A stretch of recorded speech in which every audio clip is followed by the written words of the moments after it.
నా దగ్గరున్న ఆత్మీయులు, నా దగ్గరున్న ఫ్రెండ్స్, నేను ఎక్కువ శాతం సేవకులతోటే ఉంటాను. నా సహవాసం అంతా ఎక్కువ శాతం సేవకులతోటే.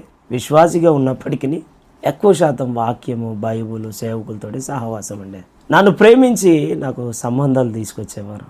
అప్పుడు నేను అన్నాను, అయ్యా దేవుడు నాతో మాట్లాడాడయ్యా అని. అయ్యా దేవుడు నాకు ఒకరిని చూపించాడయ్యా. అయ్యా దేవుడు నాతో ఎదిగో నీ కొరకు నేను సిద్ధపరిచిన నీ జీవిత భాగస్వామి దేవుడు మాట్లాడాడయ్యా అని చెప్తే, అవునా జోసెఫ్, దేవుడు మాట్లాడతాడా?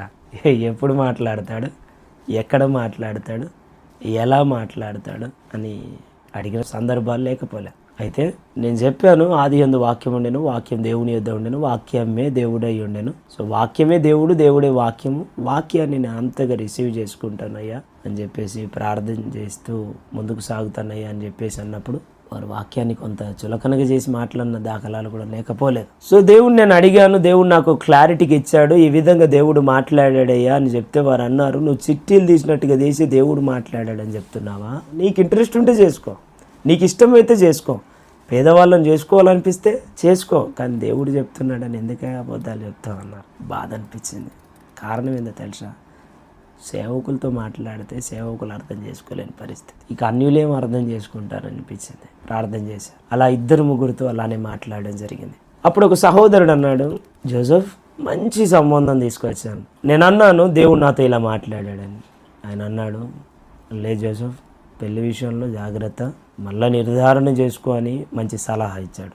ఇంకొక సహోదరుడు, ఇంకొక సేవకుడు తృణీకరించాడు, చాలా తక్కువ చేసి మాట్లాడారు. నన్ను చేస్తే పర్లేదు, కానీ దేవుని వాక్యాన్ని చేసినప్పుడు చాలా బాధపడ్డాను. దేవుడు నాతో ఇలా మాట్లాడాడు అని నేను అంటే వాళ్ళు నమ్మలేని పరిస్థితి. నన్ను నమ్మకపోతే పర్వాలేదు, కానీ దేవుని వాక్యాన్ని వారు అంగీకరించలేకపోతున్నారనే బాధ మాత్రం అత్యధికంగా అనిపించింది. అలాంటి సమయంలో నేను దేవుణ్ణి మరలా అడగడం ప్రారంభించాను. దేవా, నేను చెప్తే నమ్ముతలేరు, నువ్వు మాట్లాడావంటే వింటలేరు, వినిపించుకుంటలేరు, నీకు ఎలా మహిమ వస్తుంది?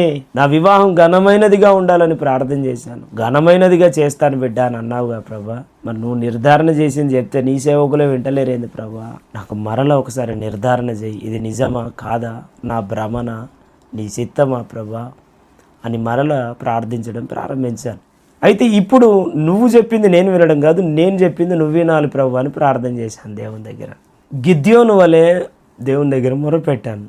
దేవా, ఇక్కడ పడాలి మంచు, ఇక్కడ పడాలి వాన అన్న రకంగా ఆయన ఎట్లా ప్రార్థన చేస్తాడో ఆ విధంగా నేను అడిగింది మాత్రమే నాకు కావాలని ప్రార్థన చేశాను. అదేంటంటే, వివాహం అన్ని విషయాల్లో ఘనమైంది అన్నావు కదా ప్రభా, ఈ వివాహమును గూర్చిన నూతన గీతాలు కావాలి, ఒక 7 పాటలు కావాలి, ఇది నీ చిత్తమైతే నాకు కావాలని ప్రార్థన చేశాను.